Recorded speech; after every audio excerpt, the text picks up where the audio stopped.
I think we're going to have a little bit of crossover in our presentation, so I'm excited.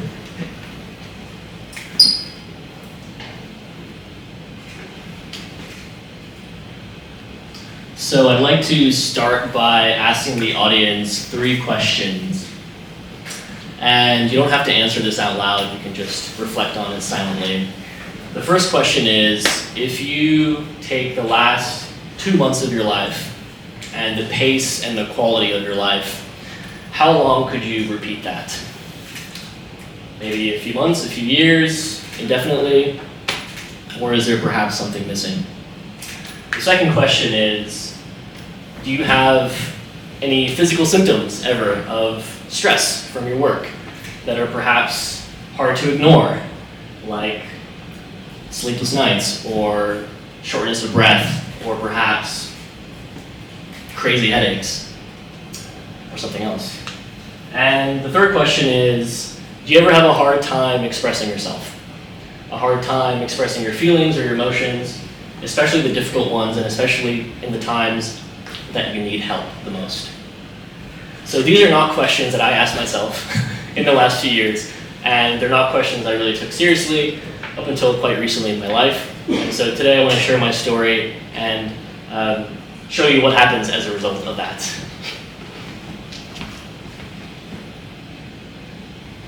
So I launched a startup about 4 years ago called Chrysalis.io, and very simply, this was a marketplace where you could find a career coach. And these coaches had backgrounds from Facebook and Amazon and Google. And they would basically help you prepare your resume, help you prepare for your job interview, and also negotiate your offer. So it was a really great idea. I had experience in this industry. I was a recruiter for 4 years in Tokyo. I was working with a lot of these big tech companies already. So I had the domain knowledge, I had the network, and yeah, it was sort of a good transition going from corporate to this sort of startup. So I'm not technical, so sales and marketing background. So I had 2 co-founders, 2 amazing co-founders, Hamish and Ugo, product manager and developer. They helped build a product from scratch. Our team was fully remote. We were remote before the pandemic. We were in a growing market. We were in the coaching market, and all my friends were becoming coaches, and this industry was growing, so it seemed like we were in the right space. We raised a bit of money from angel investors and a bigger investor in Europe as well. You can see all of our happy faces here.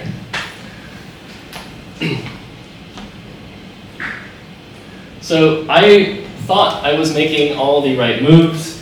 I was reading books like this. I was trying to implement what I learned. I was reading Paul Graham essays. I was moving fast and pivoting until we found a product and our market. And personally, I was eating healthy. I was running. I ran marathons. I would run with a friend almost every day in the park. And so it seemed like things were going all right on the surface. But then I started to get some really serious physical symptoms. I started to get these crazy migraines. I started to get sensitive to sounds. I couldn't sleep very well. And it was clear that I had to take a break. So I did. My girlfriend and I, now my wife, sitting over there, we took a trip to Germany, and I was just really tired the whole time. The last day of this trip, we're staying in this hotel, which I vaguely remember, in Germany, Frankfurt. And I remember waking up probably around like 1:30 a.m.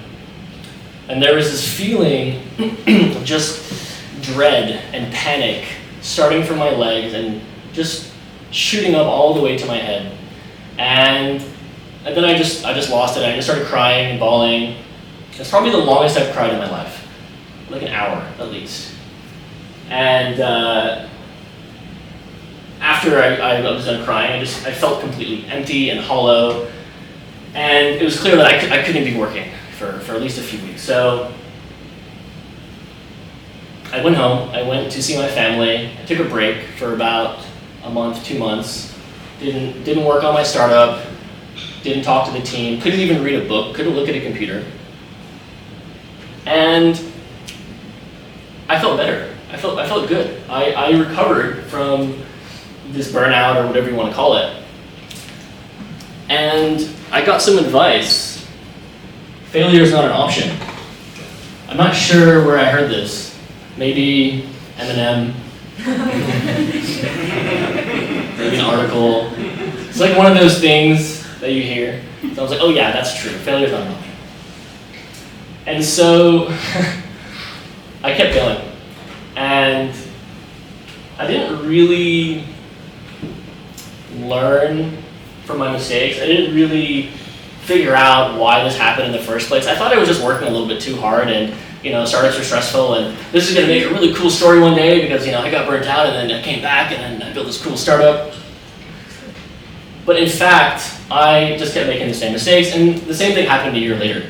Except this time, it wasn't just me, it was impacting my team and those around me. So my co-founder actually had a stomach tumor.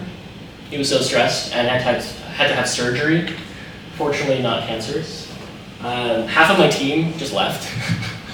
My stress was obviously affecting them. We couldn't raise money. I was emotionally not invested in this anymore. And so it was very clear that things were not going well and I should probably just move on. But there was something keeping me there. There was some attachment I had to it. I wanted to be like this successful entrepreneur. I wanted to get over this hump and write it out. But I didn't know how to do that. So instead, I ran away. I went to Indonesia, I went to Bali, which is a great place for people who don't know what they want to do. If you ever feel like that. And this is Mount Batur. And so I was around here, and I went to a meditation retreat, and then went on another one, so I was meditating for 20 days. And as I was meditating, I'm basically just sitting there doing nothing. But I was able to observe all the fear and the sadness and the regret and the resentment and the frustration and the dishonesty and all these things that I was sort of pushing aside. And then I had a moment and I was like, okay, I'm not afraid of this anymore. So I got out of the retreat, I called my main investor, and I said, Dan, I'm done, I'm out. Of course it took a bit longer. I didn't just leave the startup the next day. It took a few months to wrap things up, but that was the moment where I decided that I was done.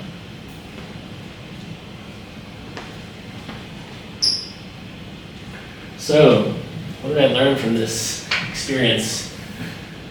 Many things, but the first thing is the role of the ego.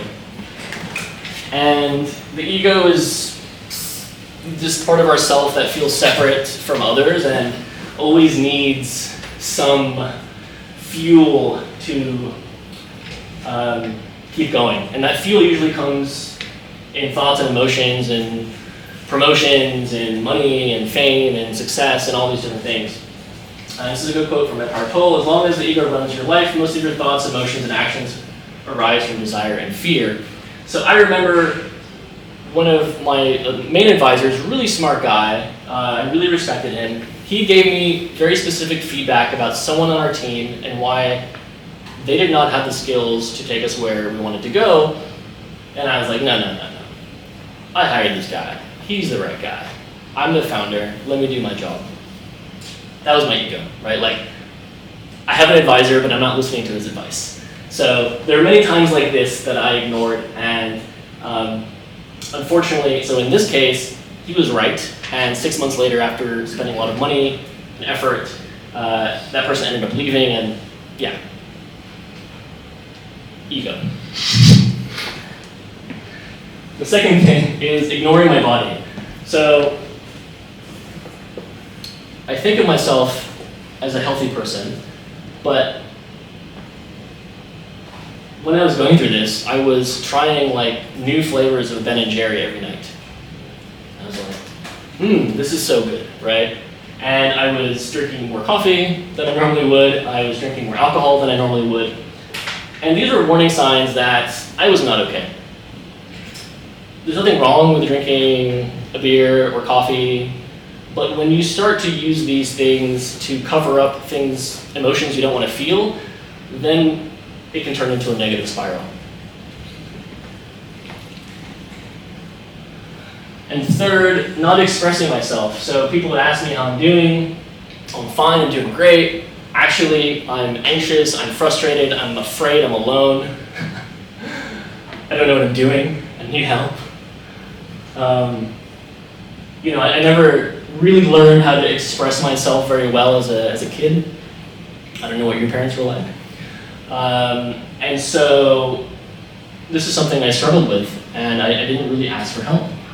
This is a good quote from the Gospel of Thomas. If you bring forth what is within you, what you bring forth will save you. If you do not bring forth what is within you, what you do not bring forth will destroy you. So be open, express yourself even when it's difficult. And so what I would do differently, very related to what went wrong, of course, is I would ask for help and I would actually listen to people when they gave me advice. So I got accepted into an accelerator program, and I sort of just applied on a whim because I think subconsciously I knew that I needed help, and so I was doing stuff. And I got accepted, but then I was like, Steve Jobs didn't join an accelerator. I'm not going to join one, right? That's not for me. So, ego, right?